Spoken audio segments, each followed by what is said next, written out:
Twelfth Bihar board के मेरे छात्रों, आप सबका स्वागत है। क्योंकि आज 2027 में जो भी छात्र ट्वेल्थ बिहार बोर्ड की परीक्षा में शामिल होने वाले हैं उनके लिए वीडियो बहुत ही महत्वपूर्ण है। हिंदी में भारतेंदु युग की चर्चा करेंगे हम, जो कि आपने बातचीत चैप्टर में केवल पढ़ा था कि बाल कृष्ण भट्ट किस युग से संबंध रखते हैं, तो उसका उत्तर था भारतेंदु युग। लेकिन ज़रूरत है यहाँ पे थोड़ा सा इसके बारे में जानने का, ताकि अगर हमारे परीक्षा में इससे संबंधित कोई भी सवाल आए तो आप बिना किसी संदेह के बड़े ही आराम से इसका जवाब कर सकें। तो आइए देखते हैं इस वीडियो को। और वीडियो में हम लोग किसकी चर्चा करेंगे? भारतेंदु युग की। तो देखिए, हमने लिखा हुआ है बिहार बोर्ड स्पेशल 2027। और अगर आप चैनल पे नए हैं तो हिंदी विद विपुल सर को आप सब्सक्राइब कर लेंगे हिंदी के लिए, और अपना इंग्लिश का चैनल है इंग्लिश विद विपुल सर। ऊपर हेडिंग क्या है? भारतेंदु युग। अब देखिए, हमारे इस 12th बिहार बोर्ड में भारतेंदु युग की चर्चा क्यों हो रही है?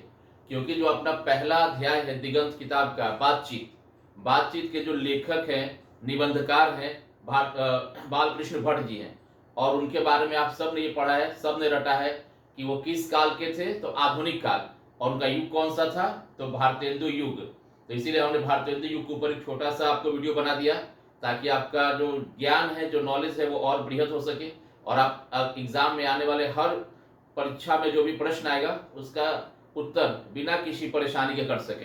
तो चलिए देखते हैं क्या है भारतेंदु युग। देखिए, हिंदी साहित्य में आधुनिक हिंदी साहित्य का प्रारंभिक काल भारतेंदु युग को माना जाता है। याद रखिए, भी सवाल पूछ सकता है कि आधुनिक हिंदी साहित्य का प्रारंभिक काल, स्टार्टिंग पीरियड किसको माना गया है? तो भारतेंदु युग। यानी कि भारतेंदु युग वह युग है, वह पीरियड है ना, वह काल है जिसमें हम किसको मानते हैं कि आधुनिक हिंदी साहित्य का ये प्रारंभिक काल है। इसी काल में जो रूढ़िवादी परंपरा थी, दरबारी संस्कृति थी हिंदी की, कि बस राजा महाराजा उनके राज्य के बारे में चर्चा होती थी, दोहा श्लोक उनके बारे में लिखा जाता था, उनकी वीरता की गाथा होती थी। तो दरबारी संस्कृति का अंत करके और हिंदी युग में एक आधुनिक हिंदी को लाया गया, जहां हमारी खड़ी बोली, जो हमारी खड़ी बोली है, खड़ी बोली को भी गद्य की भाषा बनाई गई। यानी कि ये युग हिंदी साहित्य के पुनर्जन्म का भी युग कहा जाता है, नवजागरण का भी युग कहा जाता है। याद रखिएगा, अगर पूछेगा कि किस युग को हिंदी साहित्य का पुनर्जन्म, पुनर्जागरण, नवजागरण का युग कहते हैं, तो आपका उत्तर क्या होगा? आपका उत्तर होगा भारतेंदु युग। मतलब इस युग में हिंदी को एक नया रूप मिला, एक नया प्रारूप मिला। पुरानी रूढ़िवादी तरीकों को खत्म करके हिंदी की रचनाओं में एक नयापन लाया गया। जो पुराने कुछ लिमिटेड विषय थे उनको खत्म करके नए विषयों पर लिखने की शुरुआत की गई। इसीलिए इस काल को क्या कहा जाता है? आधुनिक हिंदी साहित्य का प्रारंभिक काल भी कहा जाता है।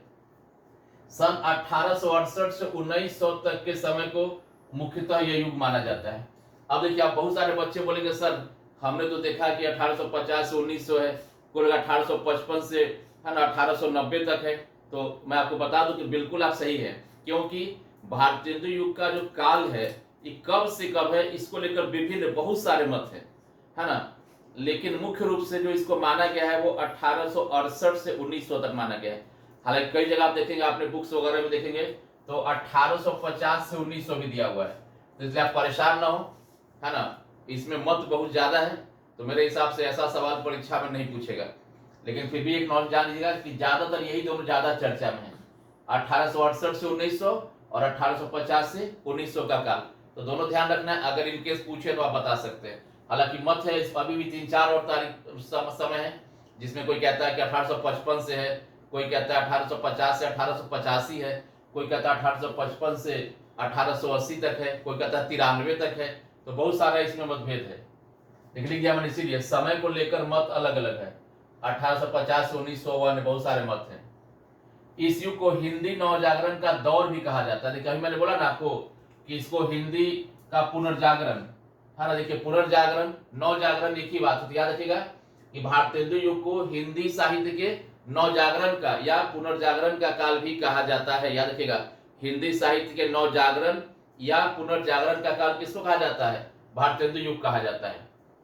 इस युग का नामांकरण, यानी कि जो भारतेंदु युग है, नाम कैसे पड़ा, इसका नामांकरण किसके नाम पे हुआ?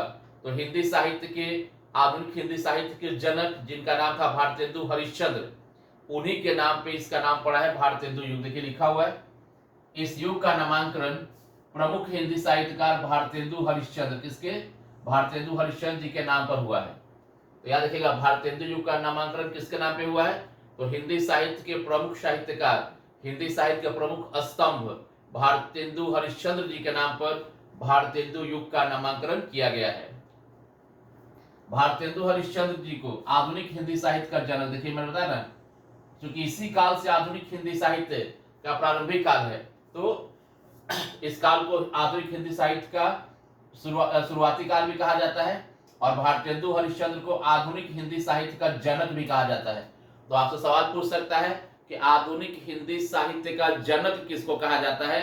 तो मेरे प्यारे बच्चों, आप क्या बताएंगे? भारतेंदु हरिश्चंद्र को। भारतेंदु हरिश्चंद्र को आधुनिक हिंदी साहित्य का जनक भी कहा जाता है। और ये जो युग है, ये हिंदी साहित्य के नवजागरण का काल भी है, पुनर्जागरण का काल भी है। इसी काल में खड़ी बोली जो है वो गद्य की भाषा बनी थी, याद रखिएगा।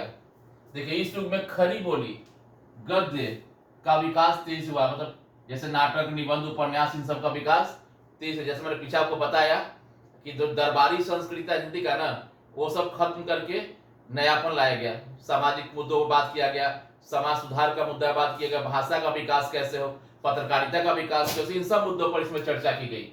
तो इस युग में खड़ी बोली, गद्य का विकास बहुत तेजी से हुआ। इस युग की रचनाओं की प्रमुख विशेषता क्या क्या थी? अब देखिए, राष्ट्रीय भावना का विकास किया गया। राष्ट्रीय भावना पे बहुत सारी रचना की ताकि लोग के अंदर राष्ट्र प्रेम, राष्ट्र के प्रति समर्पण की भावना का जागृति हो सके। समाज सुधार आपने देखा होगा, पढ़ा होगा इनके रचनाओं में, मतलब इस काल में हुआ था जो बाल विवाह, उसके ऊपर विधवा विवाह, नारी शिक्षा, समाज में सुधार कैसे है, इन सब मुद्दों पर चर्चा खूब खुल के की गई थी। भाषा का विकास भी देखिए, मानना था इस युग के जो भी साहित्यकार, उनका क्या कि साहित्य जो है ना, आम जन के चित्त को विकास करने का, आम जन के चित्त का विकास करने का संवाहक है। यानी साहित्य वो विधा है, वो तरीका है जिससे एक आम इंसान की सोच बदल सकती है, एक आम इंसान का मन विकसित हो सकता है, उसका सोच डेवलप होता है। तो इसीलिए उन्होंने क्या किया, बहुत सारे भाषा का विकास किया। मतलब बहुत सारे भाषा मतलब हिंदी साहित्य की भाषा, यानी बहुत सारे मतलब जर्मनी या फ्रांस का बात नहीं कर रहे, मतलब भाषा का विकास, भाषा का स्तर को बढ़ाया गया ताकि आम लोग तक, आम जन जीवन तक इसकी पहुंच हो सके, लोग इसको आसानी से समझ सके। पत्रकारिता का विकास किया गया। देखिए पत्रकारिता का विकास का मतलब क्या है कि लोग तो इसके प्रति रुचि जाएगी तब ना कोई काम करेगा। नाटक और गद्य का विकास, नाटक और गद्य की भी रचनाएं की गई, नाटक बनाया गया। तो ये सब मुख्य 5 है बिंदु जिसपे इसमें कार्य हुआ, इसकी रचनाओं को देखा गया। अब बात है कि सब आखिर किया कौन? तो देखिए भारतेंदु युग के प्रमुख साहित्यकार कौन कौन थे? नो डाउट जिनके नाम पे पड़ा भारतेंदु हरिश्चंद्र, बालकृष्ण भट्ट इसके सबसे महत्वपूर्ण स्तंभ में से एक है, राधाचरण गोस्वामी, प्रेमघन और प्रताप नारायण मिश्र। तो ये पांचों का नाम याद रखिएगा, महत्वपूर्ण सवाल है कि भारतेंदु युग के प्रमुख साहित्यकार कौन थे। तो मेरे हिसाब से आपको भारतेंदु युग में जो आपके स्तर पे जो भी जानकारी चाहिए वो जानकारी मिल चुकी है। आप अच्छे से इसको नोट कर लें और एक बार जरूर से स्वाध्याय कर लेंगे, इसको पढ़ लेंगे ताकि इस विषय से आने वाले सवाल आपको कहीं भी परेशान न कर सके। तो चलिए मिलते हैं फिर से अगले वीडियो में। अगर वीडियो अच्छी लगी हो तो लाइक कर दीजिएगा, सब्सक्राइब जरूर कीजिए। धन्यवाद। और 12th बिहार बोर्ड के लिए ऐसे ही महत्वपूर्ण वीडियो, महत्वपूर्ण सवालों के जवाब आपके लिए लेके आता रहूंगा आपके अपने channel Hindi with Vipul sir में। तो जुड़े रहिए इस चैनल के साथ ताकि आप बहुत ही अच्छा स्कोर कर सके आने वाले 2027 बिहार बोर्ड की परीक्षा में। तो देखने के लिए धन्यवाद और लाइक करके जाइएगा।